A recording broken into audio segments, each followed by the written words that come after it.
Welcome back to another episode of Red Tinted Glasses. And what a weekend for the Dons. Duke was at the double as his two goals downed Derek McInnes Kilmarnock to give the Dons a 2-0 win. And coupled with Hearts continuing to fall apart, the Dons have successfully rose to third in the table. Oh, the good times are coming back to the Dons. We're sitting here on Tuesday evening recording this episode, and we want to give a thanks to Beth Wallace for letting us on Mearns FM. Shout out to her. You can find her on Mearns FM on Monday nights and Original 106 on Sunday, 1 till 5. Thanks very much to Beth for that. Calum, you were prepared for that show. Hopefully you've come prepared for this show. Have you? No promises, Glen. No promises whatsoever. No, but you weren't as optimistic going into the game on the preview show. I was the optimistic one. Has the optimism risen now that we're sitting in third? I might be getting carried away, Glen, which might become evident throughout this show. I just think the fact that we've actually managed to get to third has just sort of fried my head so much that I don't know what's real anymore, and I'm just happy to be here, to be honest. I know that, to be fair, the introduction that I did to this episode was probably longer than it took for us to take the lead in the game on Saturday. And as I did cautiously, I suppose, suggest at the end of that preview episode that we could be sitting here, Calum, reconvened at the beginning of the week, speaking about the possibility of us sitting in third. You, of course, suggested Hearts are good at home. I don't think we both believed it, despite how confident I was, how nervous you were. And the fact that it's a reality maybe still hasn't set home. But to be honest, when you now hear the way that the players speak, it seems that we're still very much grounded by the fact. Let the fans get carried away.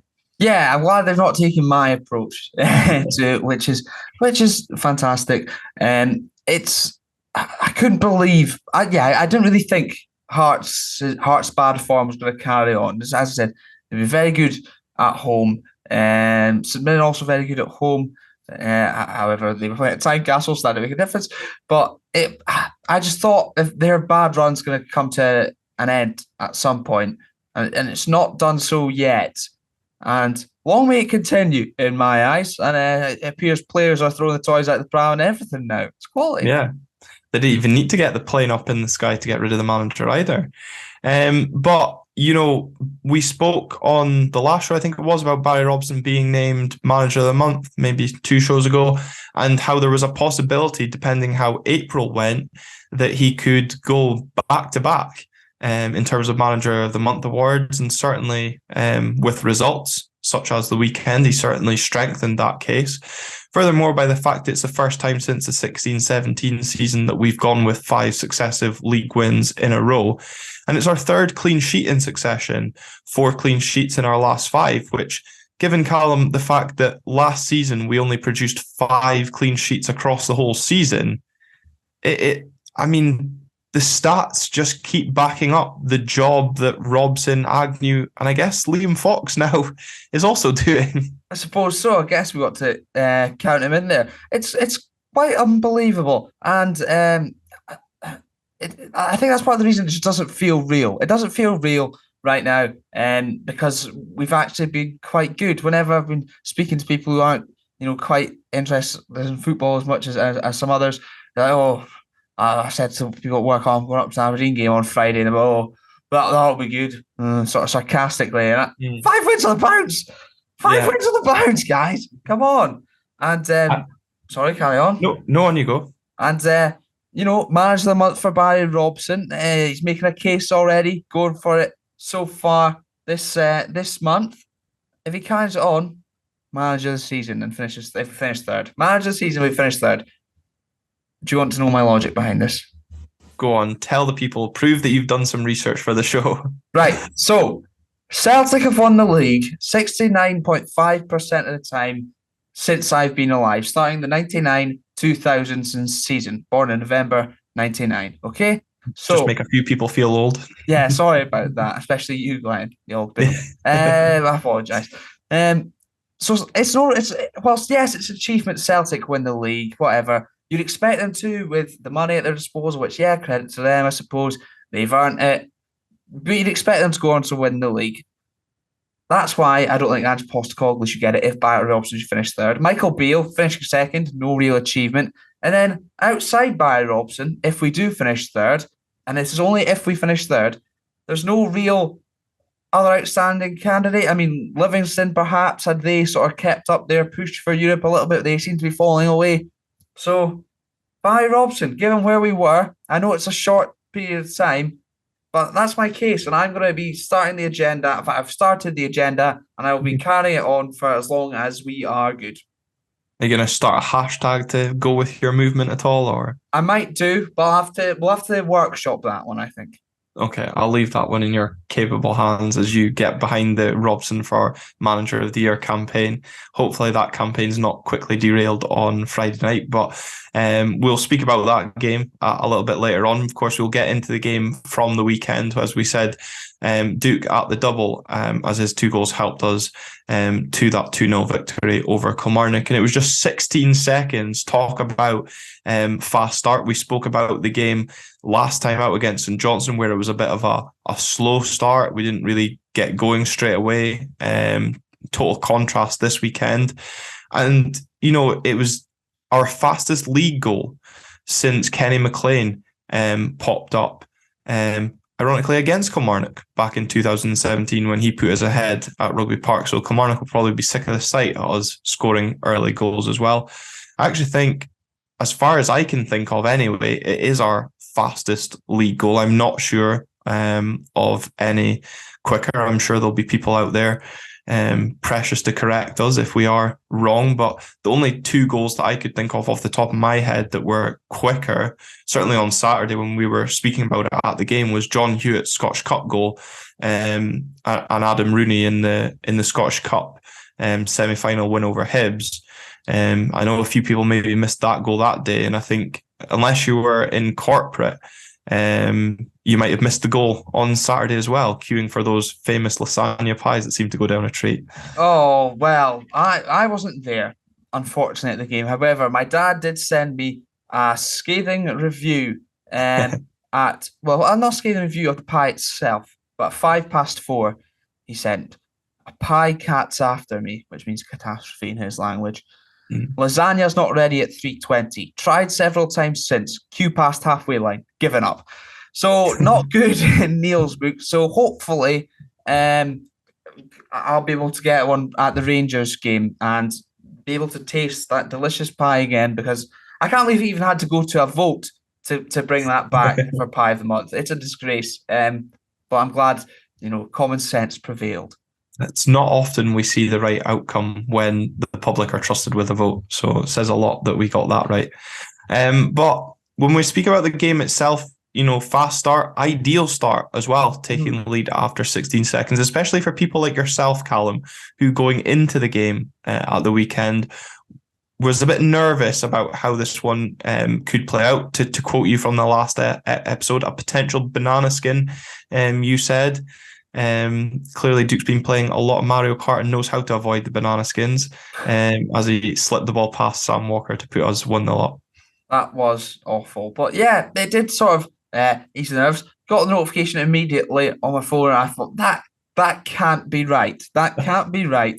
I'd been helping Caitlin move out of her flat, and it popped up, and I was shocked and upset that I was like, when we go 1-0 up inside the first minute, I thought, oh, what a game to miss.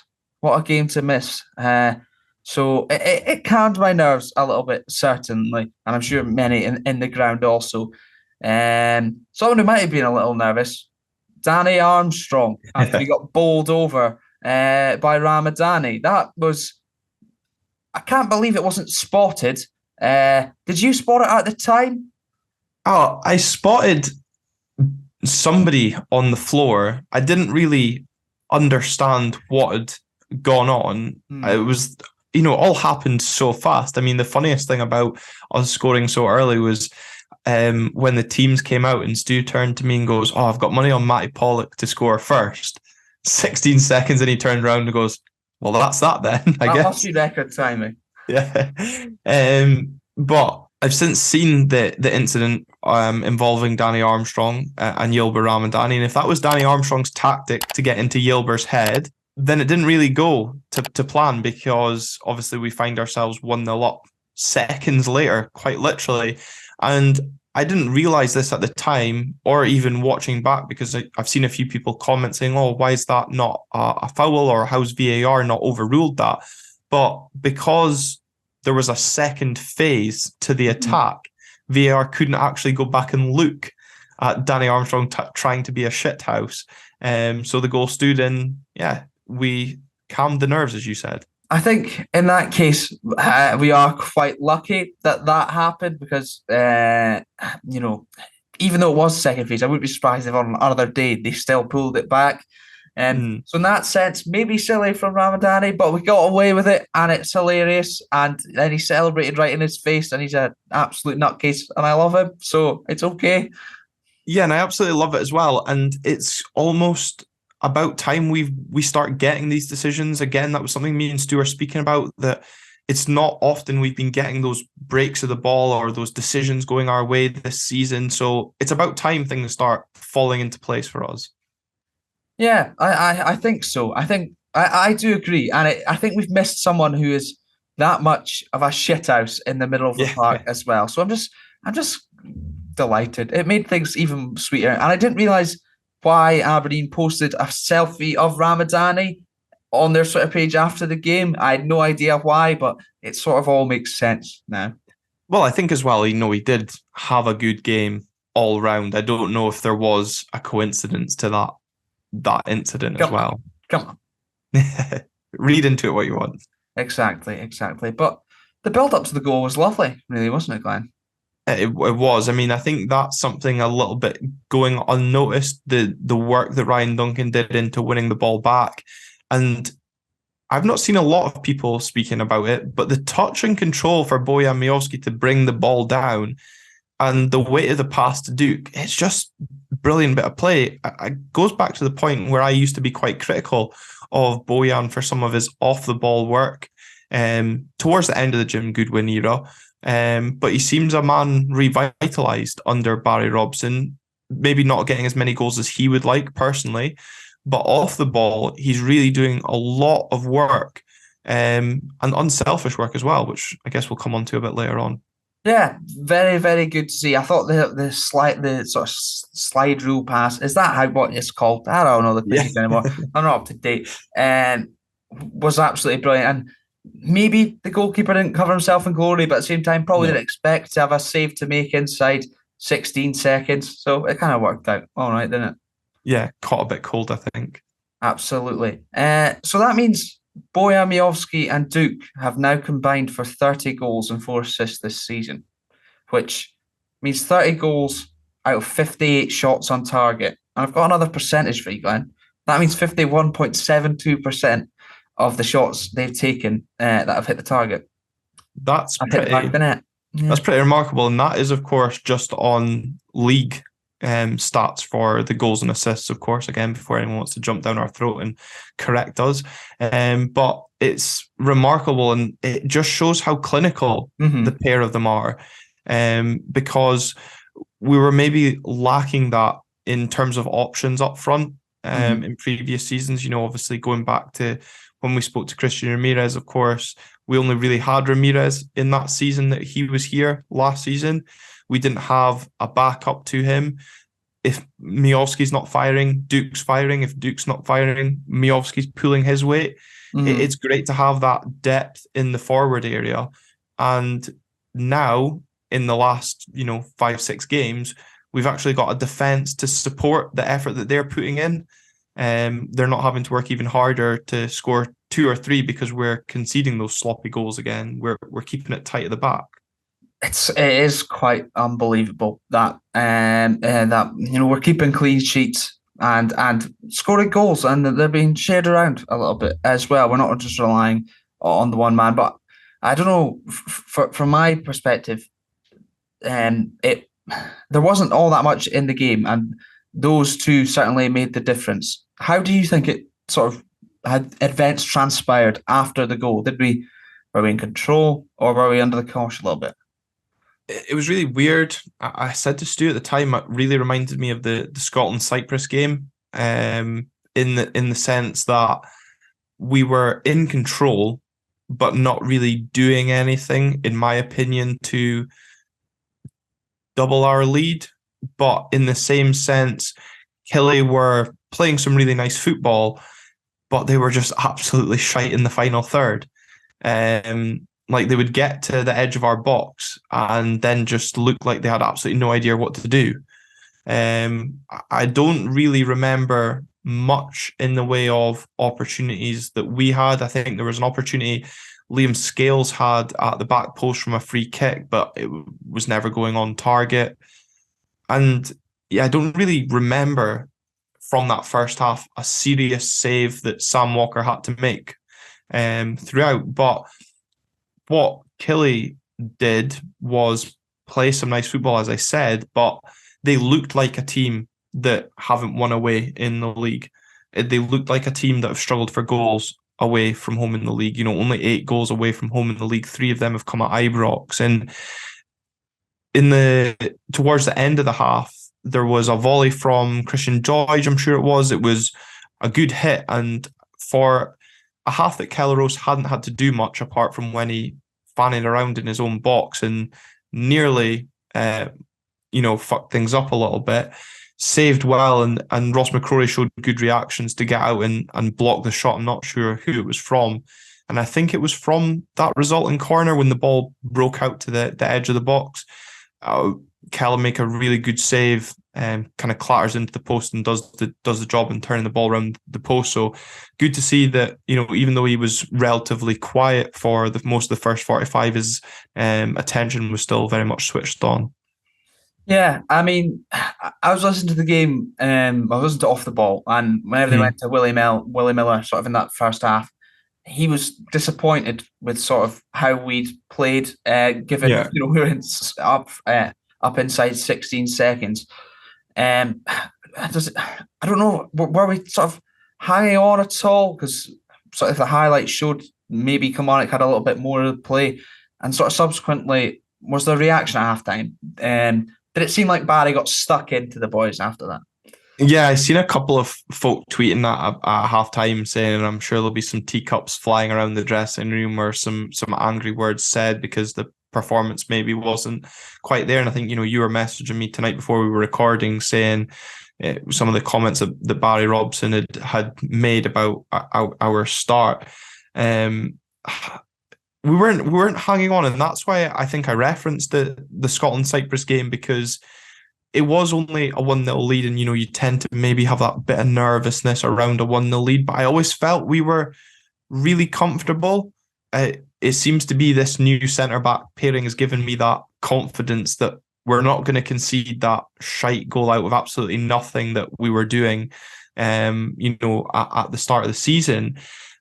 Was there a reaction at halftime? Well, if there were supposed to be one, we did our best to almost gift Killie away back in. We didn't really deal with, I'm sure it was a free kick into the box. And I just remember Matty Pollock just sticking out his left leg, and thankfully the ball smacking it, and we managed to clear the danger. But again, other than that, in terms of the second half, until Scott Robinson poked the ball into net from an offside position with virtually the last kick of the game, Kel might as well have been sitting on a deck chair.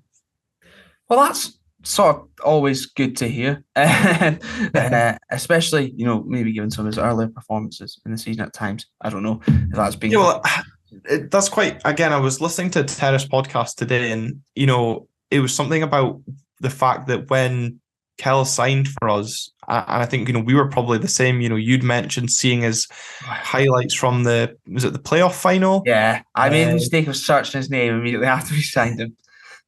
And look, that's the problem when you've got YouTube. Things are going to be there, mistakes, and your highlights are going to be there for everybody to see. And Kel maybe came to the club with a bit of doubt from the fans, because obviously the mistakes, certainly when you're a goalkeeper, are more glorified. But he's proved to be a very solid keeper for us at our level, and he's doing a good job for us. And like I said, with Dukamiovsky providing the goods at the other end, we we're doing a good job defensively in keeping things solid, certainly in recent weeks. Yeah, and I suppose also keeping out a goalkeeper that's on the books at Ajax as well. So he's got to be commended for that. I mean, the save up at St Johnstone, down at St Johnstone as well, in particular.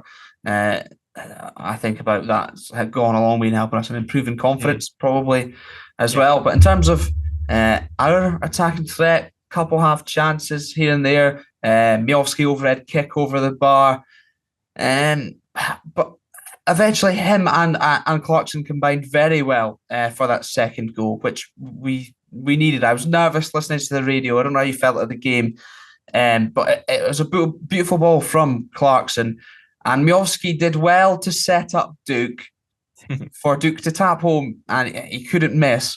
But did Miovski mean it? Yeah, it's funny you mentioned that half chance with the overhead kick or kick over. I don't know if it was a full overhead kick or not. It was really difficult to see because obviously it's the other side. With me being in the red shed, I don't have quite as good a view from chances down at the RDS end of the ground. But that ball from Leighton Clarkson, it's just brilliant. Again, you don't really appreciate it until you see it back on TV.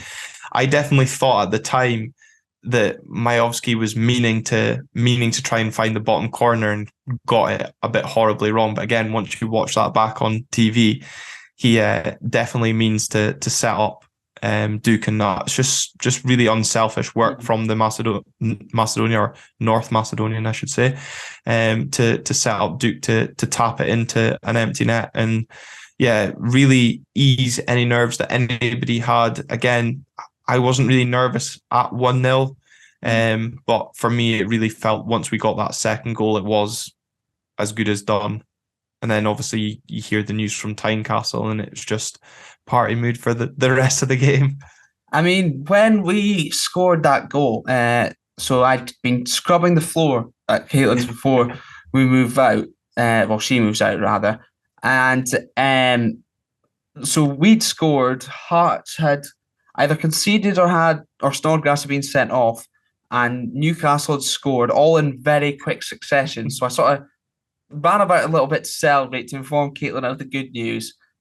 Floor was still a little bit wet. I was in my socks and straight over, decked it, absolutely stacked it. She didn't see it, just heard the bang, turned around, and I'm just lying there. She starts pressing herself. No concern for my well-being whatsoever, but I got a little bit overjoyed. And personally, I think Miovski meant it as well. He has a little look across, and the pass would seem too good for it to be a sort of sclaffed shot. It was perfect.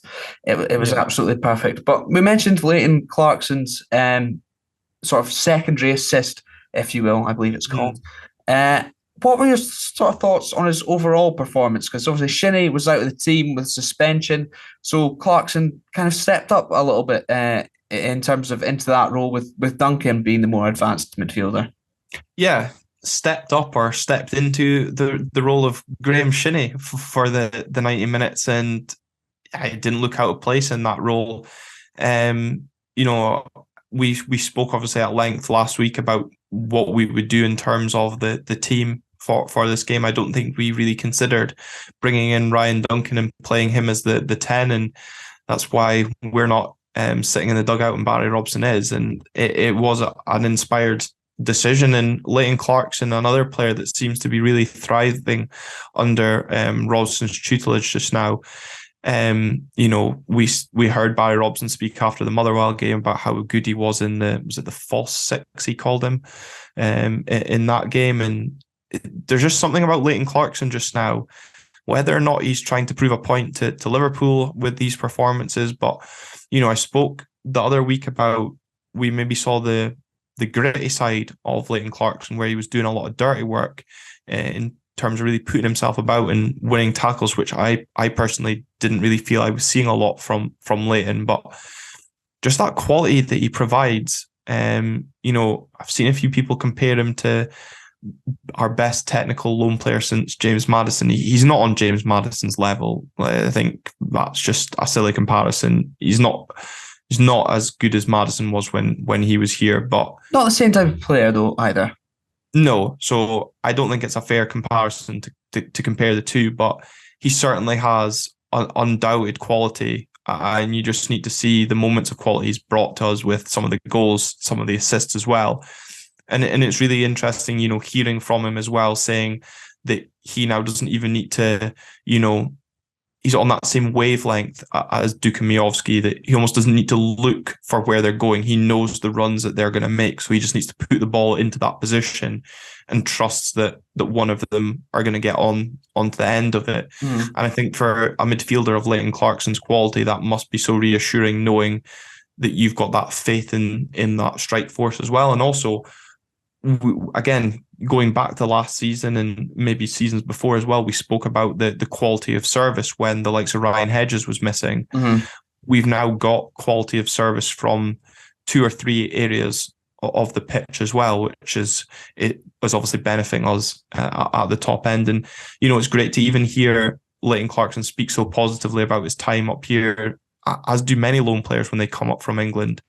But just, hearing how much he's enjoyed, the fans coming up to him all the time, and, the fact that saying he's really wanting to give something back to us as fans, getting us to finish as high up the table as possible and getting us into Europe would be seen as such a big achievement to him. It's just great to hear. It's that age-old thing about not wanting to fall in love with loan players. And I wouldn't put Leighton Clarkson into that category of that I've fallen in love with him, so to speak. But when you get sound bites like that and you realise that some of these players do actually understand what it means to play for a club like us and what it means to us as fans, when we see those players reciprocating that quality, that an effort as well that we expect when someone pulls on that red jersey.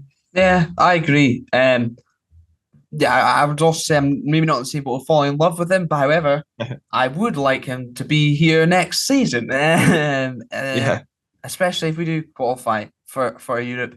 I think he does have that bit of quality that our other midfielders don't have. I don't know, the fact he's on loan here at Liverpool at this stage in his career, I don't know what sort of plans they would have for him going forward. I'll ask you a question. So he's got 4 goals and 5 assists for us, creating near enough two chances a game. Do you think he's got the quality to make it into that Liverpool team? No. I mean, they are very much struggling in midfield right now, but I would say no. I don't know, what is he, like 21, 22 now? Yeah, I mean, he's played for Liverpool in the Champions League, of course, but do I see him regularly playing in that Liverpool midfield in the Premiership? No. Probably not. No. So I think his contract runs until 2024. So you'd like to think they'd at least ask the question about either another loan move or, look, you've got a good relationship here, Calvin Ramsey, this loan deal, cup price fee. Anyone fancy it? Or if it's another loan deal, then potential for pre-contract. But most importantly, let's hope he keeps up this sort of performance and Barry Robson keeps getting the best out of him between now and the end of the season, so that we, do have that potential option of luring him this way with European football. Absolutely. Bavic came on. I'm sorry I missed it. Son of Martin, who used to coach one of my friends. We're always talking about sort of his development every time he scores some goals. Recently scored a hat-trick for the under-18s against St Mirren. I made a 15-minute cameo. Impressed. I saw some highlights. He was involved. He had a little shot that he sort of dragged wide. Not only were you impressed with sort of how he was technically, but how ready do you think he looks physically for more first team football?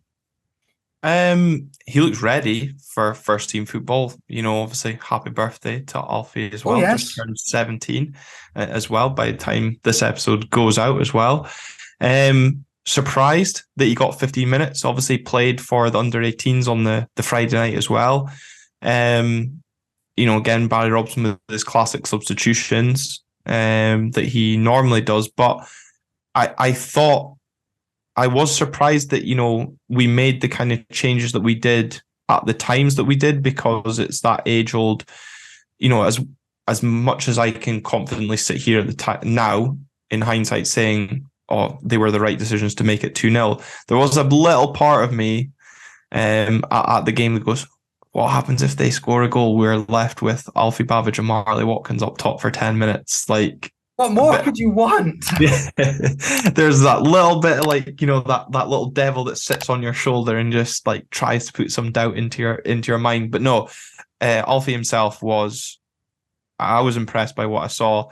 He ran down the channel, I think it was a left-hand side, had the option to cut inside and then back-heeled it to Johnny Hayes instead, who delivered a ball into the box. And sadly, I think it ultimately ended up in a corner. I just turned to Stu and I went, that would have been such an unreal goal. Like, just the confidence of him coming on to, just pull off a back heel instead of, as a youngster, try and maybe find the safe option to not upset anybody as such. And then, yeah, as you said, from the highlights, the other shot that he had, a good driving run that I'm sure he'll be really disappointed that he didn't hit the target, probably because of the high standards he sets himself. But yeah, drags it just wide of the post. And that's what I liked about him, that he had that intent to drive at the Killie defence, look to cause them problems, and also look to get the shot away at the first opportunity. Didn't shirk that responsibility and look for a more senior member of the first team compared to him. Was happy to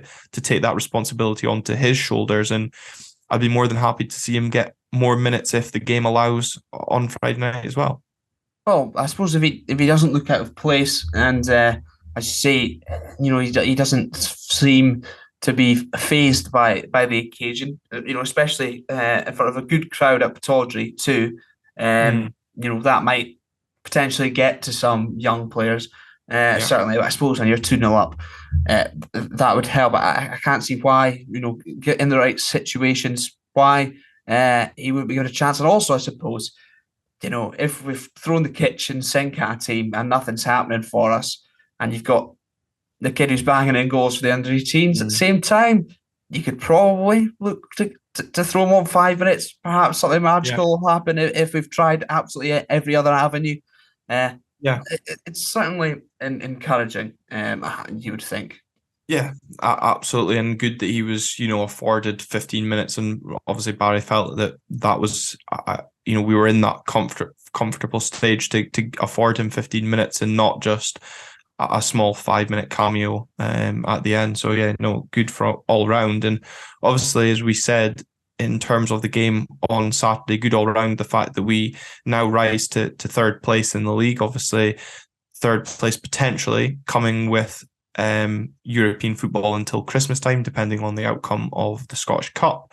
But could Calum, a potential third place finish, we were speaking about Leighton Clarkson there, could that potentially allow us to retain the likes of Leighton Clarkson, Matty Pollock, provide further attraction to Angus MacDonald, because of course he's only signed until the end of the summer? Would that attract them to stay with us next season? Obviously, with Pollock and Clarkson on loan, opportunity for European football until Christmas, potentially, maybe another 6-month loan deal. How important could third place be to the likes of retaining Duke and Miovski as well, further into their Aberdeen careers? Absolutely vital. I suppose, certainly in terms of Duke and Miovski, I have no doubt that there will be teams sniffing around, but at the same time, how many teams that they would be able to go and play in right now would be able to offer them that European football, at least until Christmas? Not many, you would imagine. So that would certainly be an incentive. And also, if you can pitch it to them like, look, if you do exactly what you did, but it's 2 seasons in a row, and you can do it on the European stage where there's going to be more eyes on you, you're going to be on TV and things as well. If you can pitch things like that and potentially get a better move for them and more money for us as well, to 2 players who seem to be loving it right here already, it could be absolutely vital in all of that. And certainly, in terms of Pollock and Clarkson, if Pollock's not going to go and play at Watford, the fact he can come here where he's settled in very well, he's performed very well, and we could then potentially, he could also be tested at a higher level in terms of European football. Likewise, Clarkson, if Liverpool, they might want to test him at a higher level, but at the same time, it's a higher level here as well, given that added competition. So it would be a minimum of 8 European games going into the Europa League playoff, and then six games in the group stages, either of the Europa League or the Conference League, which, as you saw with Hearts' group, can still be sort of pretty tough. With likes of Fiorentina and Istanbul, Başakşehir as well. So it's vital. I'm still, I'm sort of confident / carried away, but still sort of semi-aware that the bubble could burst, and it's still a long way to go in the season. But I'm just enjoying it and enjoying winding up my Hearts supporting Palace whilst it lasts, because I've had it from them plenty up to this point. Yeah, and I think, Duke and Miovski will be needing to get the golf club celebration back out to bat away some of the offers that might be coming the club's way in the summer for them. And the opportunity for us with European football, as you say, rightly provides them an opportunity to go on to a wider platform with the club.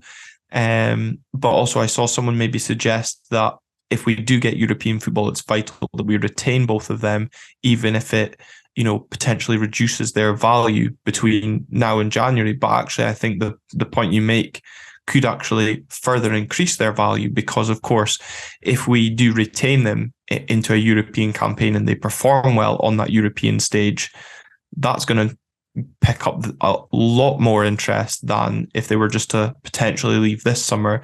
So potentially even an increase into their value. And I think, I don't want to really speak about Duke leaving because it would make me very sad. But I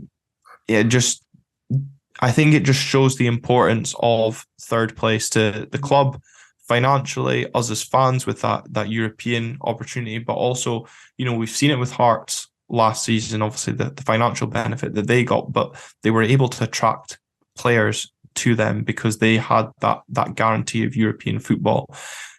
So it would make us a much more attractive option for potential targets in the summer. Yeah, I absolutely agree. And sort of the last point to me, obviously, if they do it in the league again a second time running, it sort of shows, it's not a freak season. They are very good at that level. So then that sort of enhances the value as well. Yeah, absolutely. So lots to take from the game at the weekend. Lots to be positive from as well. Shout out to the Lewis and Harris Dons, who made the trip over from Lewis. Pilgrimage, if you want, to Pittodrie to see the game this weekend. They got to meet Zoe Ogilvie, Joey Harper, Craig Brown, and they also got to meet Duke as well, which I'm sure was great, and hand over their Player of the Year award to Duke. I'm sure that's going to be the first of many awards Duke's picking up between now and the end of the season in terms of that. I think it's been a bit of a tough journey getting home, of course, with the Stornoway to Ullapool ferry being broken. My next door neighbour is currently stuck on Lewis, and I think the Lewis and Harris Dons Supporters Club, are currently stuck trying to get back over.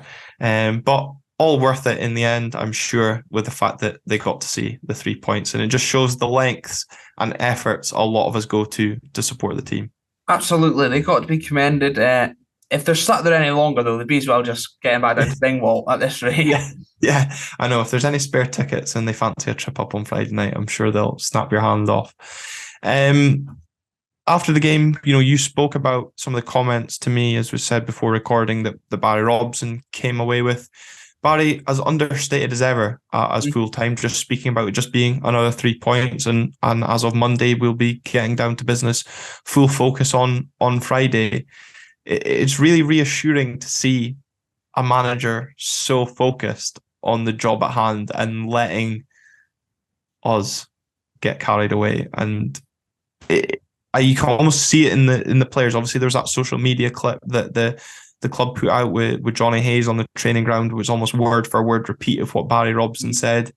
It's almost like the message for the players, speaking to media maybe this week is, it's just another game. It's just another 3 points. Let's just keep that focus. And again, maybe going back to that mentality that Barry Robson's driving into the players.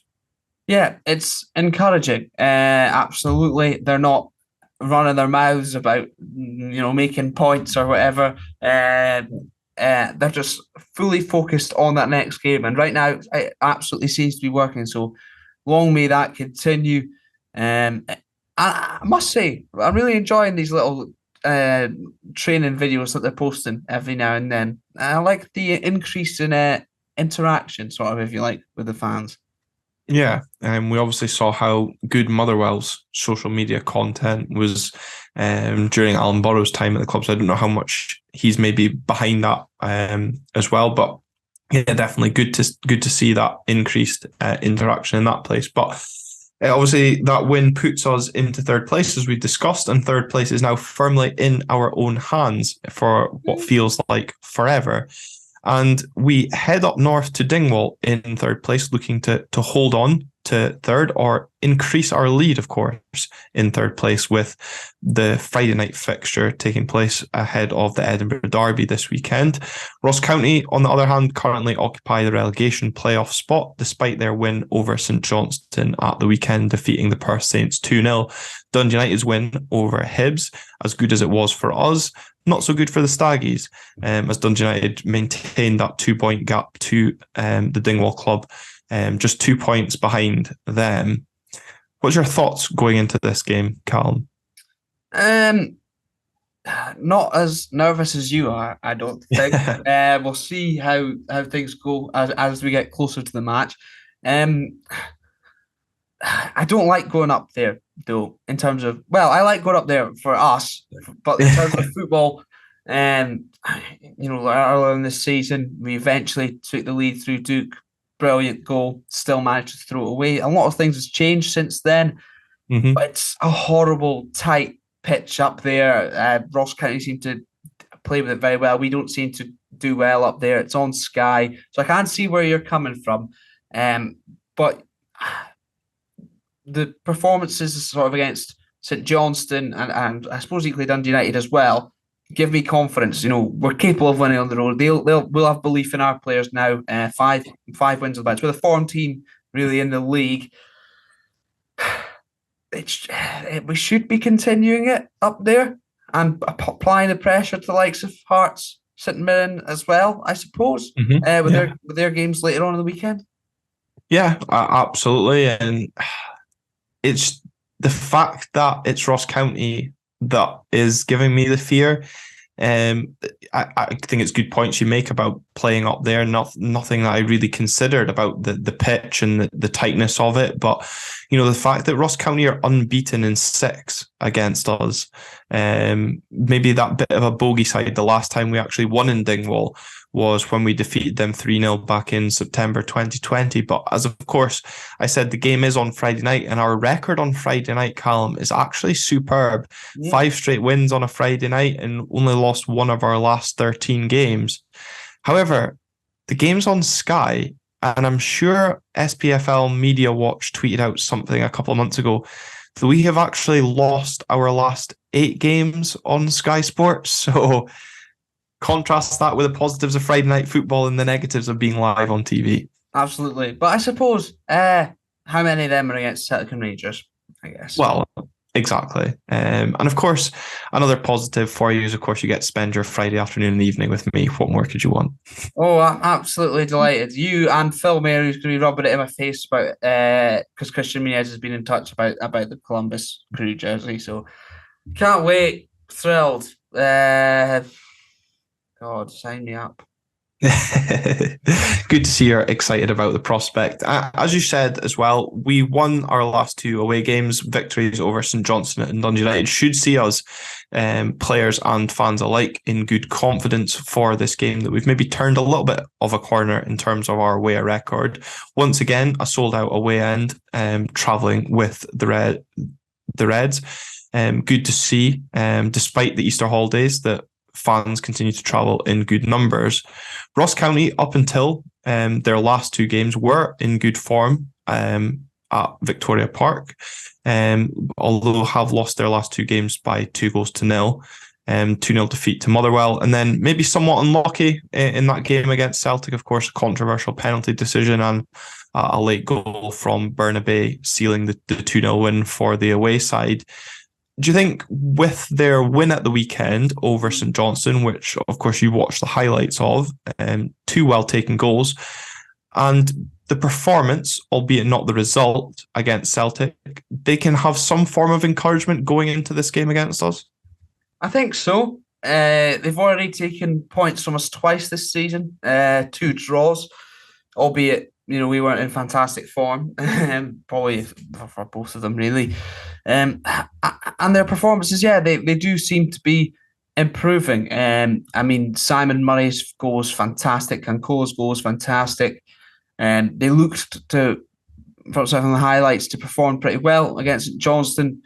Jordan White has previously been a right handful against us. However, different centre backs. That'll be an interesting watch between certainly between Matty Pollock and Jordan White. But whether he'll try and pin himself on either Liam Scales or McDonald, you'd imagine that would probably be the case.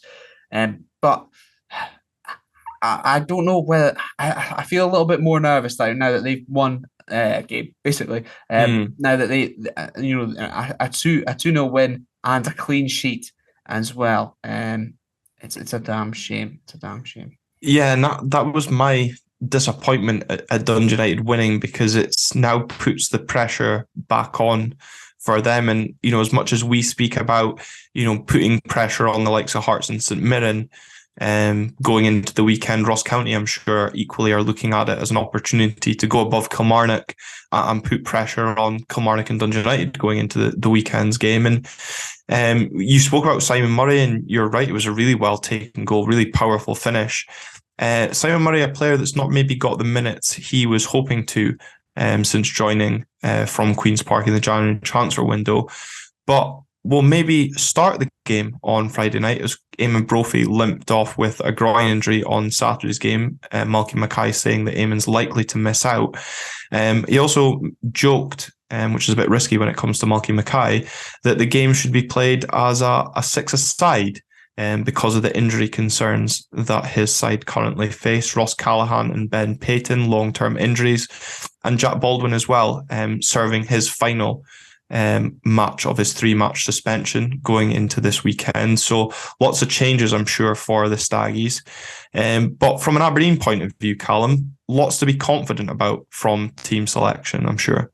Absolutely. I mean, for us personally, we not a lot of changes week to week, and it seems to be working for us. Absolutely. I mean, you'd expect Graham Shinney to come back into the side, likely for Ryan Duncan, which is probably a shame for Ryan Duncan, but at the same time, should he be called upon him off the bench, that's fine. And other than that, you wouldn't expect any more changes. Certainly, you'd expect Kellerush to keep the gloves as well, given his performances lately. Jay Horter must be wondering what he got signed up for here, but I'm okay with it for now. Yeah, I mean, I think, the rumour was that Cal was supposed to be out for a good few months, so maybe the injury wasn't as bad as first feared. And yeah, Jay's probably thinking, what do I have to do to get a game? But you're right, we're not making many changes week to week, and consistency is the key, I suppose, especially in a defence that is performing so well regularly, week in, week out, consistently, keeping those clean sheets that we struggled to do last season as well.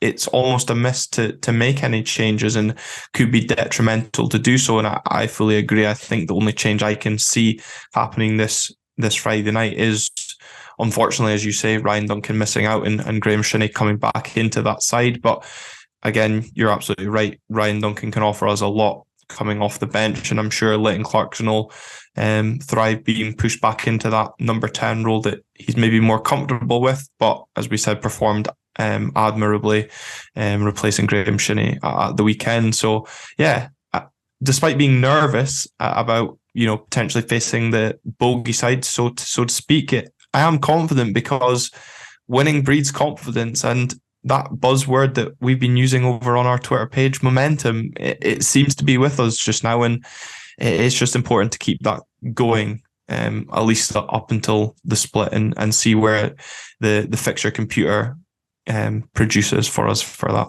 Absolutely. Follow us at RTG_podcast. Well done, Glenn. That was good. Good opportunity, that. But no, I absolutely agree, and I'm sure the away fans will be in very good voice by the time kickoff eventually rolls around at 7:45. I'm excited. I'm very much excited. It's like Christmas when you get to go up there. It's fantastic, and yeah, a chance to put pressure on Hearts, who face Hibs. So at least one of them's guaranteed to drop points. And St Mirren face Rangers as well. You'd think. I think Ibrox as well. So if we can add the pressure on, get the 3 points. Don't care the fashion, particularly how it comes. If it's another one similar St Johnstone, I'm fine with that. If we win ugly on the road, fine by me. Just hopefully without this sort of terrifying moment that came in the last minute when Kyle Roos had to produce that excellent save. Yeah, absolutely. A more comfortable away victory. It's kind of similar to Dundee United, I suppose. Wouldn't go amiss. Since it's Friday night and we're feeling generous, we're going to run a wee competition for the game on Friday. So if you can correctly predict the first goal scorer and correct score, we'll give away this big and world's biggest sticker. It really is. Sticker, Aberdeen sticker. So if you're watching the video on YouTube, you'll see what we're speaking about. If you are listening to the show, as Calum said, if you follow us on Twitter at RTG_podcast, you'll see a picture of said sticker on our pre-match promo tweet on Friday.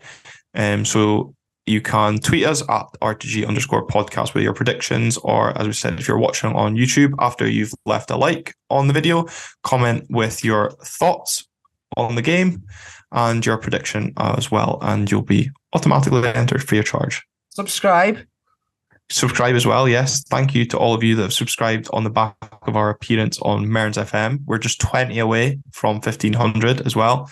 Not really significant, but still pretty cool all the same. Nice round number. Yeah, I know. We're sitting on a nice round number just now. Of course, with the men's team playing on Friday night as well, if you want to get more Dons action this weekend, the women's team are in action at Balmoral on Sunday. It is a 1 p.m. kickoff as the ladies face Hamilton on Sunday, 1 o'clock kickoff at Balmoral.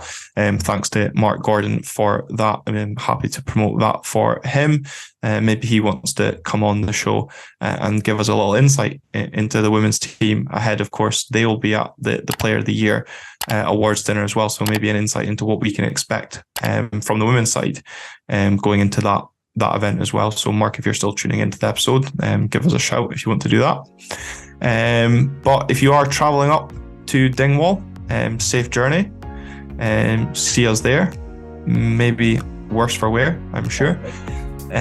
Probably, yeah. And as Calum said, if you are new to the channel over on YouTube, hit that like and subscribe button, hit that follow button on audio wherever you've been tuning in. And thanks very much once again for listening to the show.